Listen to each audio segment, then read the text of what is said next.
अस्सलाम वालेकुम viewers, I hope आप सब लोग खैरियत से होंगे। आज की वीडियो हम शुरू करते हैं बिगनर्स के लिए जो बिगनिंग कर रहे हैं, जिन्होंने मुझे देखते देखते गार्डनिंग को फॉलो किया है। बहुत ज़्यादा मुझे खुशी हुई जब मुझे इंस्टाग्राम पे और दूसरी आईडीज़ के थ्रू मुझे लोगों ने फॉलो करना शुरू किया। तो आई होप आप लोग भी ऐसे फॉलो करते रहेंगे। चलाएँ शुरू करते हैं। फर्स्ट ऑफ ऑल के हमें गार्डनिंग के लिए क्या करना चाहिए। अगर हमारे पास सॉइल है या लॉन है मेरी तरह का, इस तरह का, तो हमें उसे कैसे अपनी गार्डनिंग के लिए यूज़ कर सकते हैं। तो सबसे पहले जिनके घर में सोयल फर्टाइल है, यानी ये देखें अगर मैं इसको थोड़ा सा करीस दूँ तो ये बुड़बुड़ी हो जाती है। अगर सोयल फर्टाइल है उनके पास और उस सोयल के ऊपर पानी भी वो देते हैं और सनलाइट की रोशनी भी पड़ती है, तो अच्छी सोयल की सबसे अच्छी सोयल की निशानी ये है कि उसके ऊपर फंगस बहुत जल्दी अटैक कर लेता है और फंगस बहुत जल्दी ऊपर लेयर में लग जाता है और उस सोयल के अंदर ऐसे की जड़ी बूटियाँ भी बहुत सारी उग आती हैं। फर्टाइल सोयल की सबसे बड़ी निशानी यही है कि फंगस बहुत जल्दी उसके ऊपर अटैक करता है और कोई भी जड़ी बूटी जो भी होगी वो खुद ब खुद ही उग आती है। तो अब ये जो मेरी सॉइल है ये फर्टाइल है, ठीक है। इसको हमने सबसे पहले क्या करना है, फंगस लगा है, फंगस सिर्फ थोड़ी ऊपर की लेयर में लगा। अगर हम उसको थोड़ा सा ऐसे स्क्रैच करेंगे तो ये फंगस जो है ये उतर जाएगा और इसको धूप लगवाएंगे तो ये मिट्टी दोबारा से सही हो जाएगी। मिट्टी जो है वो नरम है बिल्कुल, ये देखें, और गीली भी है।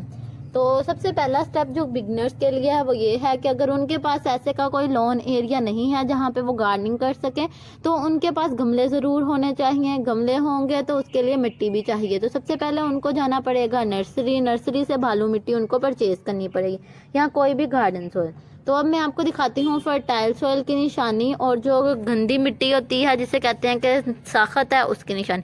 फर्टाइल सॉइल की सबसे बड़ी निशानी ये है कि अगर आप पानी देंगे और उसके बाद उसको सनलाइट भी मिलती रहेगी और शेडी एरिया, जिस तरह ये अंजीर का पौधा लगा इसकी वजह से इधर शेड है, तो अगर शेडी एरिया भी रहेगा तो उसके ऊपर बहुत जल्दी फंगस अटैक करेगा। तो ये देखें यहाँ से ये सारा एरिया, सिर्फ इतने से एरिए पर ही फंगस का अटैक है, क्योंकि यहाँ पे अंजीर की और नीम की रोशनी की वजह से शैडो रहता है और यहाँ पे सूरज की रोशनी इतनी ज़्यादा नहीं पड़ती, सिर्फ सुबह की पड़ती है, जिसकी वजह से फंगस लग जाता है। ये तो मैंने बता दिया आपको अच्छी सॉइल की निशानी, कि अच्छी सॉइल की निशानी ये है कि उस पर फंगस लग जाता है। अब जो गंदी सी सॉइल है, चिकनी मिट्टी जिसे हम कहते हैं, उसको दिखा देती हूँ। तो ये लें जी, ये है चिकनी मिट्टी। इसको पानी जितना मर्जी दिया जाए, बेशक बारिश का पानी दिया जाए, इस पर कभी फंगस नहीं अटैक करता, क्योंकि ये मिट्टी बहुत ही ज़्यादा सख्त है, हार्ड किस्म की मिट्टी है। कभी कोई फर्टिलाइज़र इसमें इस्तेमाल नहीं किया गया और ना कभी कोई पौधा उगाया गया। तो ये वाली जो मिट्टी है, इस एरिया की मिट्टी, इसको भी सही करने की कोशिश करेंगे और इस पर भी पौधे लगाएंगे, लेकिन इस पर मेहनत थोड़ी ज़्यादा है क्योंकि कभी इधर फर्टिलाइज़र का इस्तेमाल नहीं किया गया और जो पानी है वो भी इसको नमकीन पानी मिलता है, जिसकी वजह से ये मिट्टी बहुत सख्त है। इतनी सख्त मिट्टी है कि तोड़ी भी नहीं जा सकती। तो ये है चिकनी मिट्टी और इस मिट्टी के अंदर हम कोई पौधा लगाएंगे तो वो सरवाइव नहीं कर पाएगा। मैं आपको वो भी दिखाती हूँ। तो ये मैंने मिट्टी में लगाया हुआ है एक नियाज़बो का पौधा। अब तो इसके लीफ कुछ निकल आए हैं, लेकिन इसकी ग्रोथ बहुत ही स्लो है और ये यहाँ पे बिल्कुल भी उग नहीं रहा। इसके उगने की वजह क्या है, ये यहाँ पर क्यों नहीं उग रहा? वो इस वजह से नहीं उग रहा क्योंकि ये मिट्टी बहुत हार्ड है। वाटरिंग भी दी जाए तो पानी इतनी जल्दी रूट्स तक नहीं जाता और ऑब्जॉर्ब नहीं होता। ये मिट्टी बहुत ज़्यादा हार्ड है होने की वजह से। तो मिट्टी जो सख्त हो उसके अंदर कभी भी प्लांट्स लगाने की कोशिश ना की जाए, पौधे मर जाएंगे आपके। तो हमेशा ऐसी मिट्टी की इस्तेमाल की जाए जो नहरी पानी के तले से निकली हो, नहर से निकली हो या समुंदर के किनारे से। वो आपको अमूमन मिट्टी जो है उसे बालू मिट्टी कहते हैं और वो आपको किसी भी नर्सरी वगैरह से इजीली मिल जाएगी, आप वहाँ से ले सकते हैं। ये तो आपको बता दिया कि फर्टाइल और अनफर्टाइल सॉइल की निशानियाँ। अब आपने क्या करना है, कोई भी मिट्टी लेनी है और उसके ऊपर से आपने उसको खोदना, गुडाई करना शुरू कर देनी है। गुडाई का मेथड क्या है, थोड़ा सा आप अपना रंबा इसके अंदर डालें और ऐसे को बाहर को पुल कर लें। बस मिट्टी को हमने थोड़ा नरम करना है, इस तरह से मिट्टी नरम हो जाएगी।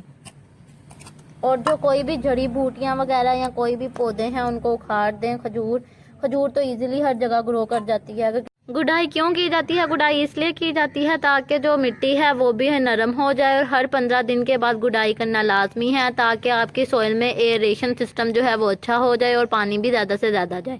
तो गुडाई हर 15 दिन के बाद की जाए। अगर 15 दिन के बाद गुडाई नहीं करेंगे तो ये इस ज़मीन के जैसा हाल हो जाएगा आपकी ज़मीन का भी, कि फंगस लग जाएगी। तो फंगस और मुख्तलिफ जड़ी बूटियों से अपनी ज़मीन को बचाने के लिए सबसे बेस्ट तरीका यही है कि गुडाई की जाए और अपनी ज़मीन को साफ़ रखा जाए ताकि आपके कोई और जड़ी बूटियाँ वगैरह ज़मीन में ना उगें। और गुडाई करने से आपके एक तो जड़ी बूटियाँ भी वगैरह नहीं उगती और एयरेशन सिस्टम बहुत अच्छा हो जाता है, और पौधों को जो एयर मिलती है उनकी रूट्स में एयर जाती है, जिनकी वजह से उनकी ग्रोथ बहुत अच्छी होती है। इसलिए हर 15 डेज़ के बाद रिकमेंड किया जाता है कि गुडाई की जाए, या महीने में एक दफ़ा भी गुडाई करना लाजमी है। चलें जी, गुडाई करके मैं मिलती हूँ कि अगला स्टेप फिर क्या होना चाहिए। चलें जी, आज इस एरिया की इतने से एरिया की सारी गोडी कर ली गई है। ज़्यादा गोडी भी ना शुरू हो जाइएगा एकदम से कि पता चले जी जिस समय खलियाँ पड़ गई हैं, तो आराम आराम से गोडी करें। 2 दिन लगाएं अपने जगह की गोडी करने में। तो आज का काम हो गया है डन। हाफ़ एरिया की कर ली है हमने और बाकी हाफ़ एरिया की इंशाल्लाह कल करेंगे। चलें जी, आज सेकंड दिन भी गुडाई कर ली गई है, सारे एरिया की गुडाई हो गई है। पौधे बहुत सारे उखाड़ लिए गए हैं जो नहीं चाहिए थे, जैसे कि यहाँ से खजूरें, जामुन के पौधे को दोबारा से रस्सी की मदद से डंडे के साथ लटका देंगे, यानी कि बांध देंगे और इसको रहने देंगे। न्याज़ बो के पौधे को इधर ही रहने देंगे। इसके बीज कलेक्ट कर लेंगे, ये वाले जो सूख गए हैं, और जो गुडाई हो चुकी है उसको 3 से 4 दिन धूप लगने देंगे। जुम्मे के दिन इसके अंदर इस तरह से क्यारियाँ बनाएंगे जिस तरह से इस एरिया में बनी हुई हैं, और बाकी वीडियोस भी शेयर करते जाएंगे।